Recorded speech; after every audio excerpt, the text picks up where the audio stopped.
Hello friends, welcome to my channel sharp mind study. आज मैं आपको ज्योग्राफी का टॉपिक मौसम एवं जलवायु के बारे में बताने जा रही हूँ। टॉपिक स्टार्ट होने से पहले फ्रेंड्स, आप मेरे चैनल को सब्सक्राइब कर लीजिए ताकि आपको अच्छे से अच्छी वीडियो, आगे की वीडियो आपको दिखाई दे मेरे चैनल पर।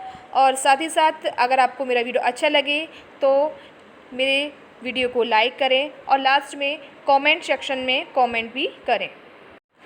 सबसे पहले हम मौसम एवं जलवायु की परिभाषा को अच्छे तरीके से समझते हैं, जिसमें से सबसे पहले मौसम की परिभाषा बताते हैं। किसी दिए गए समय में वायुमंडल की भौतिक दशा को मौसम कहते हैं। सबसे पहले देखिए, मौसम की दशा कैसी है? भौतिक दशा, भौतिक यानी कि फिजिकल, जो हमें समक्ष दिखाई देती है, जिसमें हम देखते हैं पर्वत है, झरने हैं, नदियाँ हैं, नाले हैं और समुद्र है, महासागर है, सागर है। ये सारी चीज़ें हमारी भौतिक चीज़ों में आते हैं। जैसे ही ये दशाएं बदलती हैं वैसे ही मौसम भी बदलता जाता है। इस प्रकार किसी स्थान का मौसम वहाँ के तापमान, टेम्परेचर, वायुदाब, पवन आर्द्रता तथा वर्षण यानी कि बारिश की अल्पकालिक मौसमी दशाओं की स्थिति है। मौसम एक विशेष समय में एक क्षेत्र के वायुमंडल की अवस्था को बताता है। ये हमें ध्यान रखना है कि जो मौसम है वो अल्पकालिक होता है। इसकी एक छोटी सी परिभाषा मैं आपको बताती हूँ ताकि आप अच्छे तरीके से इसको समझ सकें कि वायुमंडल में होने वाला अल्पकालीन परिवर्तन ही मौसम कहलाता है। मौसम कैसा होता है? कम समय के लिए होता है मौसम।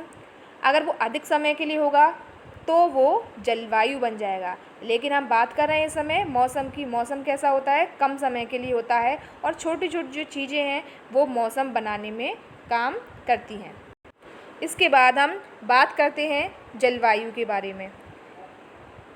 इसके विपरीत, बिल्कुल विपरीत क्यों बोला गया है? कि जलवायु किसी स्थान की पर्याप्त लंबे समय, ये हमें ध्यान रखना है। अगर हम मौसम और जलवायु में अंतर देखेंगे तो हमें ये वर्ड बहुत ज़्यादा हेल्प करने वाला है।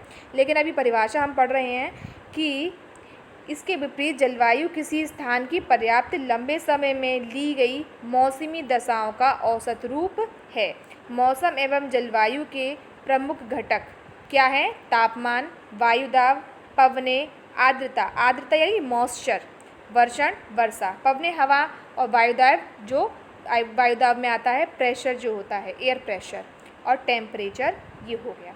तो इसी तरह से मैं आपको जलवायु की भी एक बहुत ही ईजी डेफिनेशन बताने जा रही हूँ कि मौसम में होने वाला दीर्घकालीन परिवर्तन जलवायु कहलाता है। इसका प्रभाव विस्तृत यानी कि बहुत दूर दूर तक क्षेत्रों में पड़ता है। विस्तृत क्षेत्रों में इसका प्रभाव पड़ता है, वो जलवायु कहलाता है। ये जलवायु तत्व कहलाते हैं जो मैंने अभी आपको बताए थे, जिनमें वायुदाब बताया था, तापमान बताया था, वर्षण वगैरह वगैरह, क्योंकि इन्हीं से विभिन्न प्रकार के मौसम और जलवायु प्रकारों की रचना होती है। तापमान एवं वर्षण मुख्य आधारभूत तत्व हैं, जिनसे वायुदाब, पवनें तथा अन्य तत्व जुड़े होते हैं। तापमान ऊष्मा की गहनता को प्रकट करते हैं। टेम्परेचर में आप जानते हैं गर्मी, जितना ज़्यादा टेम्परेचर हाई होगा उतनी ही ज़्यादा गर्मी बढ़ती जाएगी। इसीलिए तापमान को किससे जोड़ा गया है? ऊष्मा से जोड़ा गया है।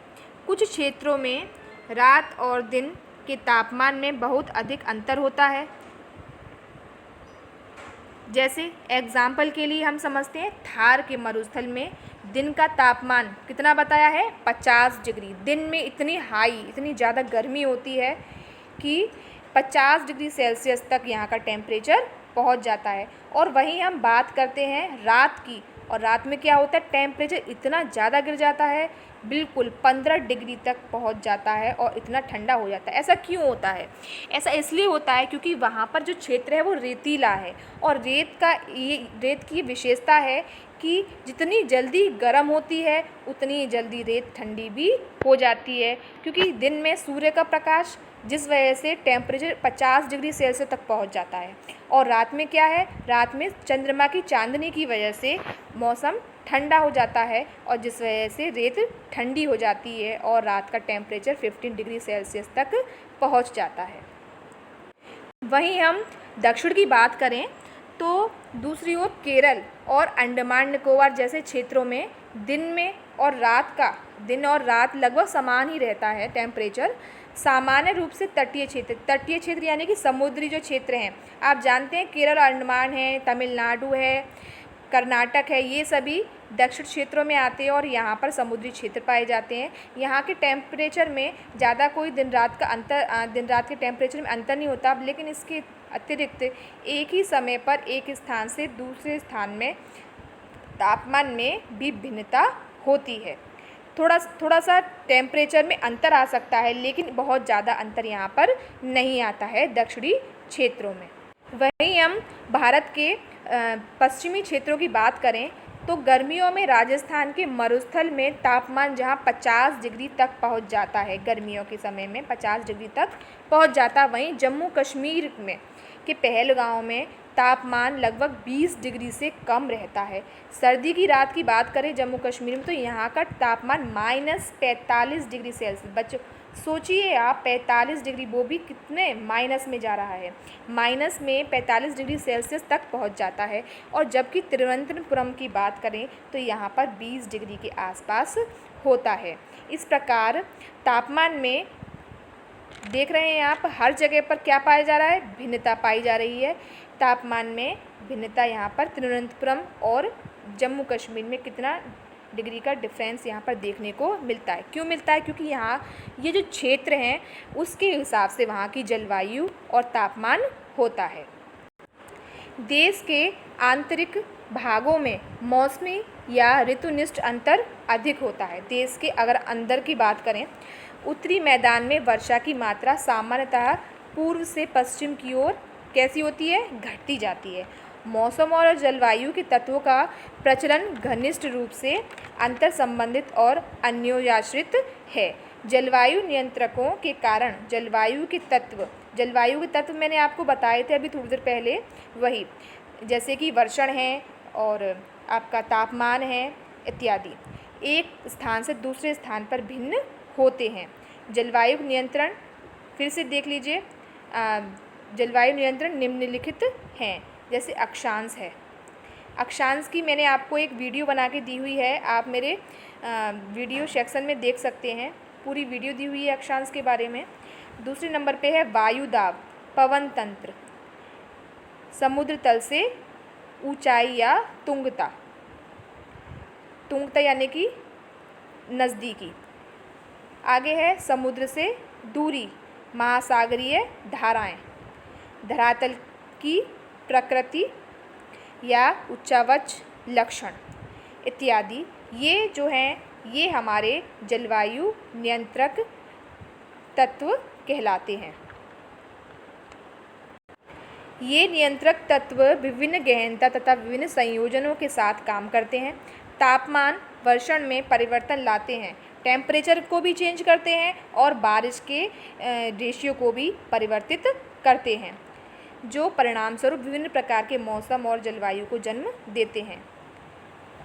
पृथ्वी की गोलाई के कारण इसे प्राप्त सौर ऊर्जा की मात्रा अक्षांशों के अनुसार अलग अलग होती है। इसके परिणाम स्वरूप तापमान विषुववृत्त से ध्रुवों की ओर घटता जाता है। इसको समझने के लिए मैं आपको चित्र के द्वारा समझाती हूँ कि इस तरह से हमारा ये पृथ्वी का आकार हो गया। किस तरह से हमारी भूमध्य रेखा 0 डिग्री से अगर हम ऊपर जाते हैं तो हमारा जो है पृथ्वी का टेम्परेचर कैसा हो जाता है, घटता जाता है, यानी कि माइनस में हो जाता है। ध्रुवों की ओर जाने पर, पोल्स की साइड जाने पर ये जो हमारा टेम्परेचर है वो घटता जाता है। इसी तरह से ध्रुवों से नीचे पोल्स की ओर जाने पर फिर से हमारा टेम्परेचर घटता जाता है और जितनी आगे जाएंगे इधर जाने पर प्लस में जाता है, टेम्परेचर बढ़ता जाता है। यानी कि भूमध्य जो रेखा है यहाँ पर हमारा टेम्परेचर अच्छा खासा रहता है और ध्रुवों की ओर बढ़ने पर टेम्परेचर घटता जाता है।